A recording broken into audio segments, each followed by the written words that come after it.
Hello बच्चों, आप सभी का स्वागत है आपके अपने यूट्यूब चैनल कंपोस्टर पर। आई होप कि आप सभी अच्छे होंगे। और आज से हम स्टार्ट करने जा रहे हैं क्लास 12 सब्जेक्ट फिजिक्स और फिजिक्स का चैप्टर फर्स्ट। और चैप्टर फर्स्ट के अंदर भी पहला टॉपिक जो हमारा रहने वाला है वो है आवेश।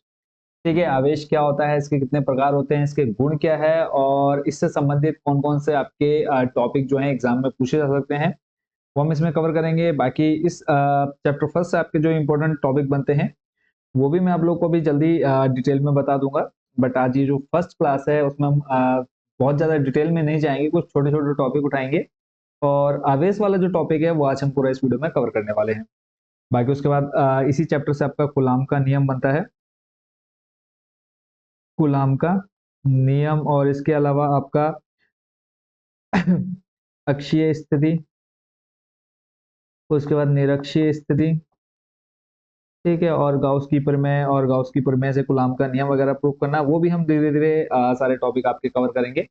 तो फिलहाल जो स्टार्ट करेंगे आज हम वो करेंगे विभव से स्टार्ट, क्योंकि विभव भी आपका कहीं ना कहीं आपका आवेश से संबंधित है। तो चैप्टर का नाम है आपका वैद्युत आवेश तथा क्षेत्र। तो चलते हैं, सबसे पहले हम देखते हैं विभव क्या होता है। तो विभव आप सामने बच्चों स्क्रीन पर देख पा रहे हैं। सिंपल सी डेफिनेशन लिखिए कि किसी चालक की वह अवस्था जो यह बताए कि इसे किसी चालक के साथ संपर्क में रखे लाने पर विद्युत आवेश का प्रवाह किस दिशा में होगा, विभव कहलाता है। ठीक है, एक बार और देख लेते हैं कि कोई चालक है। ठीक है, कोई चालक है, उसकी अवस्था जो यह बताए कि किसी चालक के साथ संपर्क में लाने पर विद्युत आवेश का प्रवाह किस दिशा में होगा। मान लो नॉर्मली हमारा ये एक कोई चालक है, इसको हम किसी अन्य चालक के पास में लाते हैं। ठीक है, तो इस पर जो आवेश है वो उसकी जो डायरेक्शन होगी वो किस दिशा में होगी, वो हमको कौन बताता है, विभव बताता है। सिंपल सा है। यानी हम किसी चालक को किसी चालक के साथ संपर्क में लाएं तो उसमें जो आवेश प्रवाह की दर है, ठीक है, या फिर आवेश प्रवाह की दिशा जो है वो किस दिशा में होगी, वो हमको कहाँ से पता चलता है, विभव से। यानी उसी को हम क्या कहते हैं, विभव कहते हैं। ये क्लियर हो गया होगा आपका टॉपिक।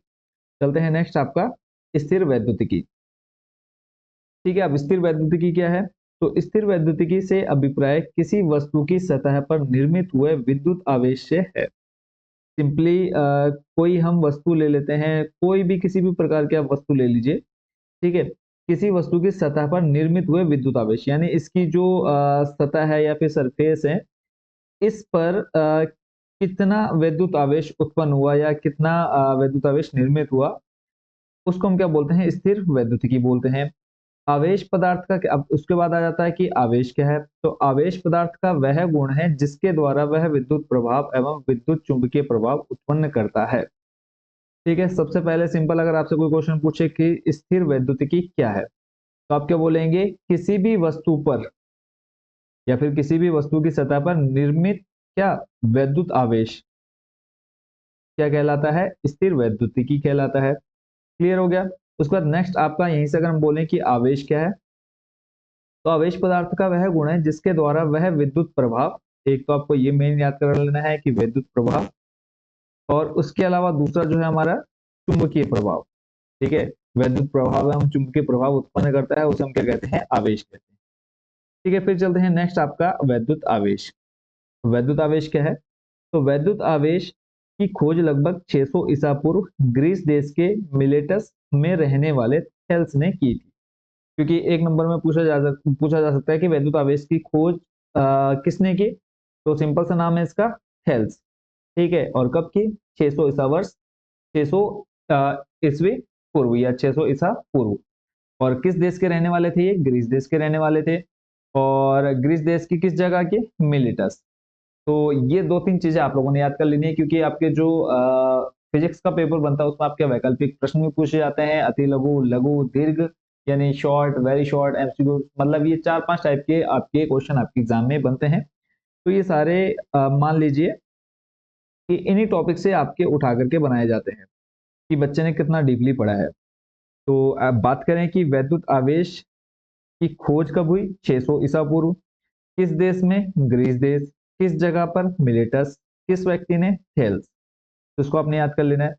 फिर वैद्युत आवेश क्या है, उसकी अगर हम डेफिनेशन देखें तो वैद्युत आवेश क्या है, तो पदार्थ का वह गुण जिसके कारण उसमें विद्युत तथा चुंबकीय क्षेत्र उत्पन्न होता है। तो सेम यही चीज हम ऊपर भी देख चुके हैं, जो आवेश से संबंधित अभी पढ़ा कि आवेश पदार्थ का वह गुण है जिसके द्वारा वह विद्युत प्रभाव एवं चुंबकीय प्रभाव उत्पन्न करता है। सेम वही आपका यहाँ पर आपने लिख देना है कि पदार्थ का वह गुण जिसके कारण उसमें विद्युत तथा चुंबकीय क्षेत्र उत्पन्न होता है, ठीक है, उसे हम क्या कहते हैं, वैद्युत आवेश कहते हैं। ठीक है, ये एक है पदार्थ का गुण है जिसके कारण उसमें विद्युत और चुंबकीय क्षेत्र उत्पन्न होता है, उसे हम वैद्युत आवेश कहते हैं। और इसके लेकर हम फॉर्मूला देखें, आवेश, देखो Q जो है वो आपको किसको दिखा रहा है, आवेश को। ठीक है, आवेश आप दिखाते हैं Q से। N आपका हो गया नंबर, E हो गया इलेक्ट्रॉन। ठीक है, यानी आवेश क्या हो गया, ये आपका बता रहा है Ne। ठीक है, नंबर ऑफ इलेक्ट्रॉन। क्लियर हो गया। चलते हैं नेक्स्ट आपके इसी के अगले पॉइंट पर। फिर आ जाता है आपका आवेशों के प्रकार। ठीक है, आपने ये देख लिया कि विभव क्या होता है, स्थिर वैद्युतिकी क्या होता है, वैद्युत आवेश क्या होता है, और उसके बाद वैद्युत आवेश की डेफिनेशन एग्जैक्ट क्या बनेगी, और उसके बाद Q इज इक्वल टू क्या, Ne, और N क्या है आपका यहाँ पे, नंबर ऑफ इलेक्ट्रॉन। ठीक है, इलेक्ट्रॉनों की संख्या। नेक्स्ट आपका आ जाता है आवेशों के प्रकार, क्योंकि आज हम आवेश वाला जो टॉपिक है वो हम कंप्लीट कर लेंगे, उसके बाद फिर हम कूलॉम का नियम और अक्षीय स्थिति, निरक्षीय स्थिति, ये सब देखने वाले हैं। तो आवेश के प्रकार की अगर हम बात करें तो आवेश दो प्रकार के होते हैं मुख्यतः, एक सजातीय आवेश और एक विजातीय आवेश। ठीक है, सिंपल सी डेफिनेशन है। सजातीय आवेश क्या होता है, सजातीय आवेश एक दूसरे को प्रतिकर्षित करते हैं। यानी मान लिया कोई एक ये बिंदु है जिस पर आवेश है, कोई ये है, अगर हम एक दूसरे को पास में लाते हैं तो यह करेंगे, एक दूसरे को प्रतिकर्षित करेंगे, यानी विपरीत दिशा में धक्का देंगे। ठीक है, मान लो कोई दो व्यक्ति खड़े हैं और ये दोनों में क्या है, आपस में बनती नहीं है, तो ये क्या करेंगे, लड़ाई झगड़ा करेंगे या फिर एक दूसरे से दूर दूर भागेंगे। दोनों में एक ही चीज होगी। ठीक है, या तो दूर जाएंगे या तो पास आएंगे, दोनों में से एक चीज होगी। ठीक है, तो सजातीय क्या है, जब दोनों एक दूसरे को देख करके दूर जाएंगे, इसको आप बोलेंगे सजातीय आवेश। ठीक है, विजातीय में क्या हो जाएगा, जब दोनों एक दूसरे को देख करके लड़ने झगड़ने के लिए तैयार हो जाएंगे, तो उसे हम बोलेंगे विजातीय आवेश। ठीक है, यानी विजातीय आवेश क्या होते हैं, एक दूसरे को आकर्षित करते हैं। सजातीय क्या होता है, एक दूसरे को प्रतिकर्षित करते हैं। बहुत ही सिंपल, आप अच्छे से समझ होंगे। आवेश कितने प्रकार के, दो प्रकार के, कौन कौन से, सजातीय आवेश और विजातीय आवेश। नेक्स्ट आ जाता है आवेश की ध्रुवता। ठीक है, अब आवेश की ध्रुवता क्या होता है, काफी बड़े कुछ क्वेश्चन जो है आपके एग्जाम में पूछा जा चुका है, तो बात करें, वह गुण जो दो प्रकार के आवेशों में भेद करता है, वह गुण जो दो प्रकार के आवेशों में क्या करता है, भेद करता है। जैसे एक आपका हो गया नेगेटिव चार्ज और एक आपका हो गया पॉजिटिव चार्ज, इन दोनों के बीच में जो भेद या फिर डिफरेंस बताता है उसको हम बोलते हैं आवेश की ध्रुवता। क्लियर हो गया। और इसके बाद अगर हम देखें कि अमेरिकी वैज्ञानिक बेंजामिन फ्रैंकलिन ने आवेशों को धनात्मक तथा ऋणात्मक कहा। आवेशों की खोज किसने की, वो आपने ऊपर देख लिया, थेल्स ने, कब, 600 ईसा वर्ष पूर्व, और कहां पर, ग्रेस। ठीक है, और उसके बाद अगर हम बात करें कि सबसे पहले किसने धनात्मक और ऋणात्मक कहा आवेशों को, तो आप बोलेंगे बेंजामिन फ्रैंकलिन। याद रखना है, एक एक नंबर के क्वेश्चन आपके यहाँ से बनते हैं। फिर आ जाते हैं चालक विद्युतरोधी, ये आवेश से हटकर है बट ये भी हमको पता होना चाहिए। ठीक है, तो चालक क्या होगा, और यहाँ पर आवेश का रोल है, ऐसा नहीं कि आवेश के बिना ये किसी भी पदार्थ में या किसी भी वस्तु में क्या हो जाएगा, चालन हो जाएगा विद्युत का, क्योंकि विद्युत धारा में भी आपको आवेश की आवश्यकता पड़ती है। तो चालक क्या है, जो पदार्थ आसानी से अपने में से, ठीक है, जो पदार्थ आसानी से अपने में से होकर विद्युत को प्रवाहित होने देते हैं, यानी सिंपल हम बोलेंगे कि जिसमें विद्युत धारा का प्रवाह हो जाता है उन्हें चालक कहते हैं। अगर आपको ये भी लॉन्ग लग रहा है तो आप सिंपली बोलेंगे ऐसे पदार्थ जिसमें से विद्युत का प्रवाह हो जाता है उसे हम चालक कहते हैं। कंप्लीट। विद्युत रोधी किसे कहते हैं, विद्युत रोधी यानी सिंपल अगर हम बोलेंगे जिसमें से धारा का प्रवाह नहीं होता, क्या नहीं होता, धारा का प्रवाह नहीं होता। इतना याद रख लो, ज्यादा डिटेल में जाने की जरूरत नहीं है। सिंपल क्या होगा, धारा का प्रवाह नहीं होता है। अगर हम इसमें देखें तो विद्युत रोधी वे पदार्थ होते हैं जो तुलनात्मक रूप से विद्युत धारा के प्रवाह का विरोध करते हैं, या जिनमें से होकर समान स्थितियों में बहुत कम धारा प्रवाहित होती है, उन्हें विद्युत रोधी कहते हैं। ठीक है, अगर आप इसको याद करना चाहते तो कर सकते हैं, अदरवाइज आप सिर्फ इतना याद रखें कि ऐसी वस्तुएं जिसमें से आसानी से धारा का प्रवाह नहीं होता है, विद्युत रोधी कहलाते हैं। कंप्लीट। नेक्स्ट देख लेते हैं अर्धचालक। अर्धचालक क्या है? अर्धचालक क्या हो गया? आपका ऊपर एक देखा आपने चालक, दूसरा आपने देखा विद्युत रोधी। ठीक है। उसके बाद अगर हम देखें चालक और विद्युत रोधी के बीच की जो कंडीशन होगी, यानी जिसमें क्या होगा, विद्युत धारा का प्रवाह होगा भी और नहीं भी होगा। यानी अगर हम यहाँ पे पढ़ें तो हम बोल सकते हैं क्या कि ऐसे आवेश या फिर सॉरी ऐसी वस्तुएं जिसमें से विद्युत धारा का प्रवाह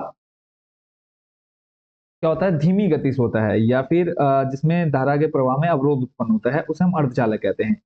तो अगर हम यहाँ पे देखें, एक तीसरी श्रेणी जिसे अर्धचालक कहते हैं, आवेशों की गति में अवरोध उत्पन्न करती है। इस आवेश का, ठीक है, इसको हम पूरा पहले कवर कर लेते हैं, फिर इसको देखते हैं।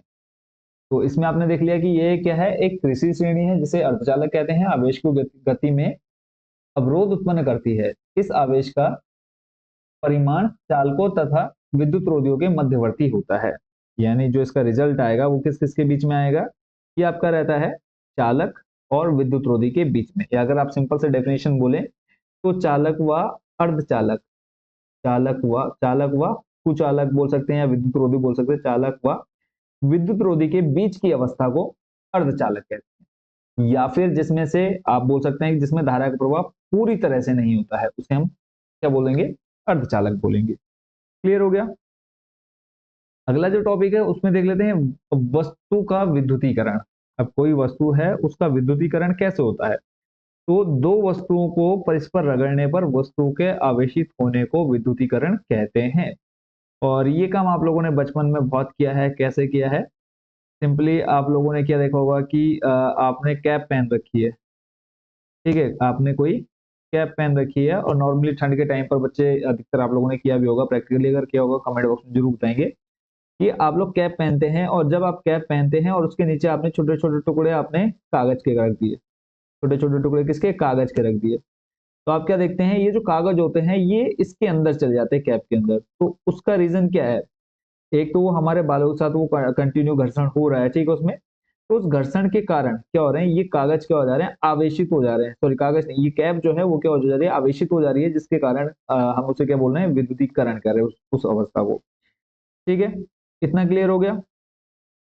नेक्स्ट देख लेते हैं। उसके बाद अगला जो हमारा पॉइंट है वो है आवेशों के गुण। आवेशों के कौन कौन से गुण होते हैं उनको हम समझ लेते हैं। तो आवेशों के गुण में आ जाते हैं, वापस इसको मैं ले लेता हूँ फुल स्क्रीन में। तो सबसे पहला जो गुण है वो है प्रतिकर्षण तथा आकर्षण। सिंपल आप देखेंगे जो आवेश के दो गुण होते हैं, प्रतिकर्षण और आकर्षण होता है, ये हम पहले भी देख चुके हैं। प्रतिकर्षण क्या होता है? जब दो आवेश क्या होते हैं, समान प्रकार के होते हैं, ठीक है। समान प्रकार के आवेश में प्रतिकर्षण तथा विपरीत प्रकार के आवेशों में आकर्षण होता है, हम पहले भी देख चुके हैं। सिंपल, अगर मान लो दोनों दोस्त हैं तो नॉर्मल है कि इनके बीच दोस्ती गहरी होगी। अगर दोस्त होंगे, सॉरी सॉरी दोस्त नहीं, दुश्मन होंगे तो ये एक दूसरे को क्या करेंगे, प्रतिकर्षित करेंगे। यानी दोनों के गुण अगर एक जैसे होंगे, क्या होंगे, समान प्रकार के आवेशों में प्रतिकर्षण होता है। अगर ये प्लस है, ये भी प्लस है, तो ये एक दूसरे को क्या करेंगे, दूर भगाएंगे। ठीक है, ये एक दूसरे को क्या करेंगे, दूर भगाएंगे। और अगर एक नेगेटिव है और एक पॉजिटिव है तो ये एक दूसरे को क्या करेंगे, आकर्षित करेंगे। सिर्फ इतना याद रखना है। यानी समान आवेश होने पर प्रतिकर्षित, और विपरीत आवेश होने पर क्या, आकर्षित। ये क्या है, गुण है किसका, आवेशों का। ठीक है, आकर्षित करेंगे। क्लियर है? आई होप कि आप अच्छे से ये सारे टॉपिक समझ रहे होंगे। तो जिन्होंने अब तक चैनल को सब्सक्राइब नहीं किया, जरूर सब्सक्राइब वाला बटन प्रेस कर दीजिएगा। और बाकी ये नोट्स आप लोग को अवेलेबल हो जाएंगे पीडीएफ के फॉर्म में, तो टेंशन फ्री रहना है। और आपने अगर इतना ही प्रिपेयर कर लिया तो आपको कुछ भी एक्स्ट्रा पढ़ने की जरूरत नहीं पड़ने वाली एग्जाम टाइम में। नेक्स्ट चलते हैं आपके अगले टॉपिक पर। देखो, आपने आवेशों के गुण समझ लिए हैं, उसके बाद फिर चालक, विद्युत रोधी और चालक समझ लिए हैं। आवेशों के गुण को समझ लिया आपने, उसके बाद नेक्स्ट आपका विद्युत प्रेरण। आज हम कवर कर लेंगे पूरा आवेशों से संबंधित जो भी प्रश्न आपके एग्जाम में बन सकता है, चाहे वो आपके वैकल्पिक में आए या फिर वेरी शॉर्ट में आए या फिर शॉर्ट में आए। नेक्स्ट आपका विद्युत प्रेरण। क्या है विद्युत प्रेरण? तो विद्युत प्रेरण क्या है? किसी चालक वस्तु पर किसी अन्य आवेशित वस्तु की केवल उपस्थिति के कारण ही आवेश के प्रेरित होने की घटना को विद्युत प्रेरण कहते हैं। और बहुत ही सिंपल लैंग्वेज में ठीक है, किसी चालक वस्तु पर, कोई वस्तु है, ठीक है, इसको आप चालक वस्तु मान लीजिए, हम इस पे लिख देते हैं, डायग्राम से याद करिए, ये क्या है, कोई चालक वस्तु है, ठीक है, किसी चालक वस्तु पर किसी अन्य आवेशित वस्तु, अब ये कोई दूसरी वस्तु है जो कि आवेशित है, ठीक है, आवेशित वस्तु। अब हमने इसको देख लो, याद कर लेना है कि किसी चालक वस्तु पर, ठीक है, किसी अन्य आवेशित वस्तु की केवल उपस्थिति, अब इसको हम क्या कर रहे हैं, सिर्फ इसके पास ला रहे हैं, इसके पास लेकर के आ रहे हैं, ठीक है, केवल उपस्थिति के कारण ही आवेश के प्रेरित, अब इस पर कोई आवेश है, ठीक है, जो भी नॉर्मल है या फिर सोया हुआ है, तो जैसे ही हम इसको इसके पास ला रहे हैं, तो सिर्फ इसकी उपस्थिति मात्र से ही जो इस पर आवेश है चालक वस्तु पर, वो क्या हो रहा है, प्रेरित हो जा रहा है, यानी एक्टिव हो जा रहा है, तो इस घटना को हम क्या बोलेंगे, विद्युत प्रेरण बोलेंगे। क्लियर हो गया?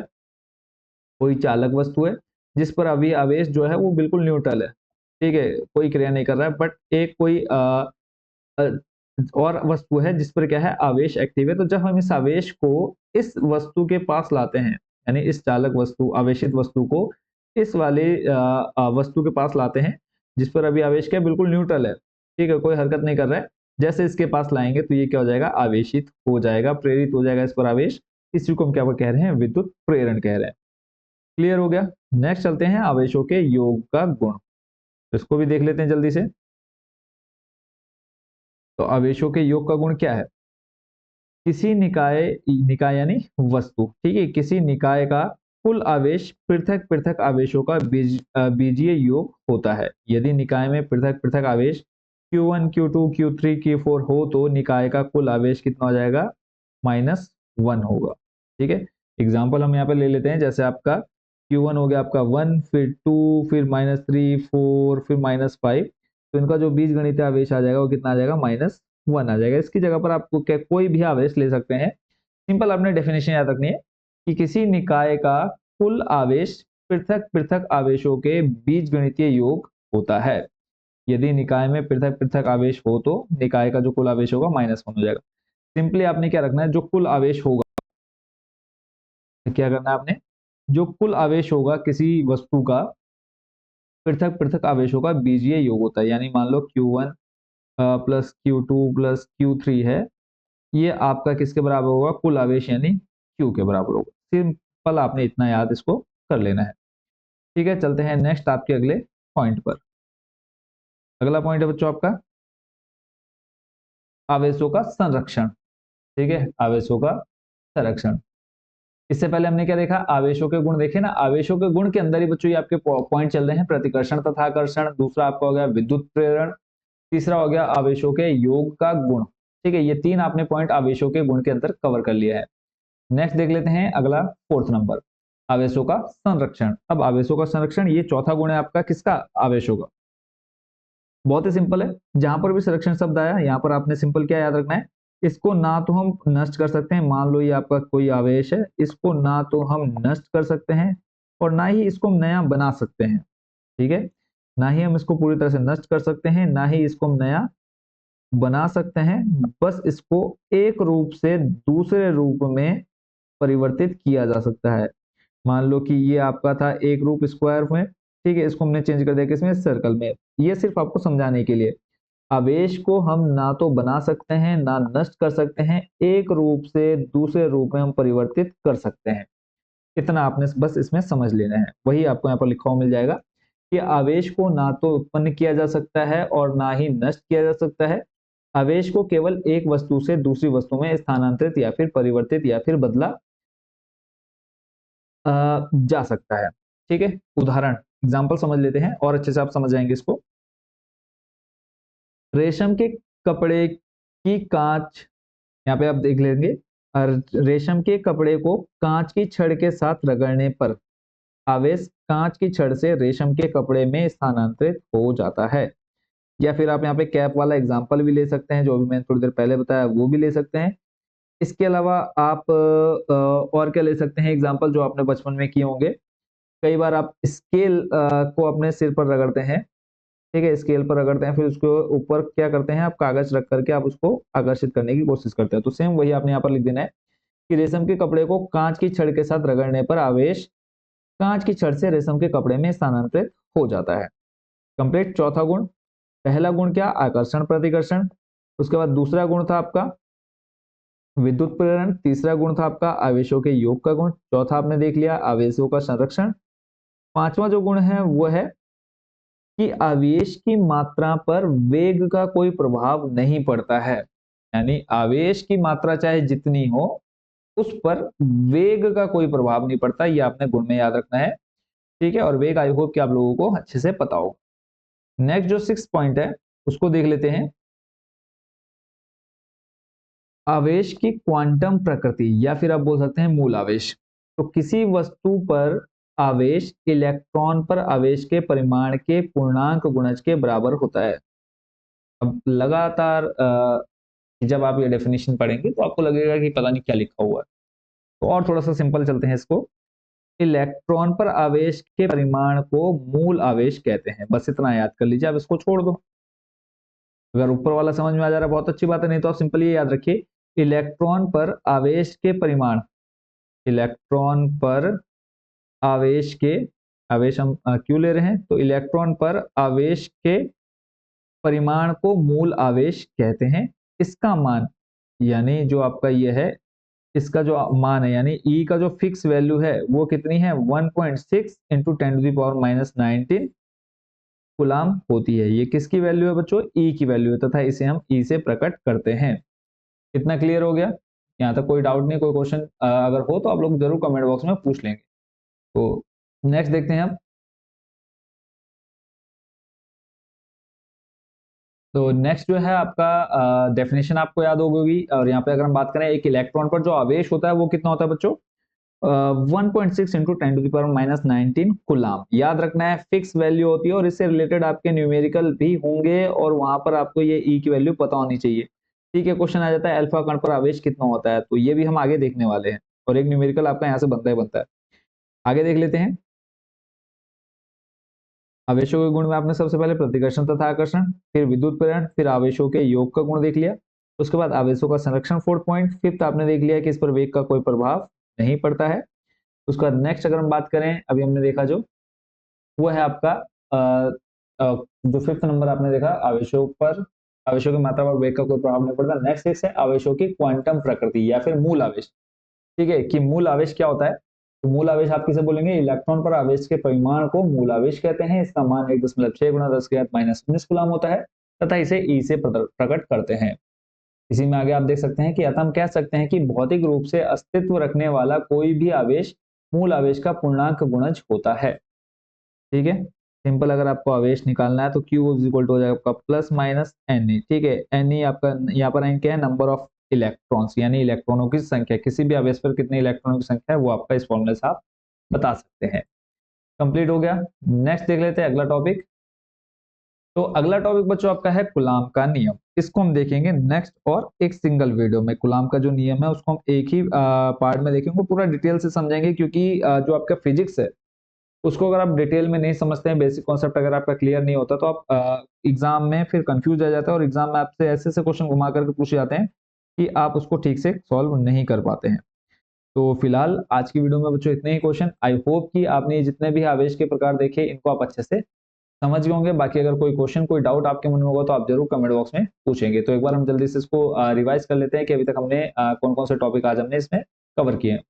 तो बात करें सबसे पहले जहां से हमने चैप्टर स्टार्ट किया, मैं वहीं पर आपको लेके चलता हूँ। तो सबसे फर्स्ट नंबर पर आपने देखा विभव क्या होता है। ठीक है, चैप्टर का नाम आप लोग जरूर याद कर लीजिएगा। चैप्टर है आपका वैद्युत आवेश तथा क्षेत्र। इसके अंदर आपका विभव सबसे पहला टॉपिक, फिर स्थिर वैद्युतिकी क्या होती है, फिर वैद्युत आवेश क्या है, फिर उसके बाद वैद्युत आवेश का जो फॉर्मूला है Q इक्वल टू Ne हो जाएगा। नेक्स्ट आपका है आवेशों के प्रकार, दो हो जाएंगे, सजातीय और विजातीय। ठीक है, उसके बाद हमने आवेश की ध्रुवता देखा क्या होता है, फिर चालक क्या होता है, विद्युत रोधी क्या है, अर्धचालक क्या है। नेक्स्ट आपका है वस्तु का विद्युतीकरण। ठीक है, फिर उसके बाद हमने देखा आवेशों के गुण, कितने गुण देखे, टोटल 6।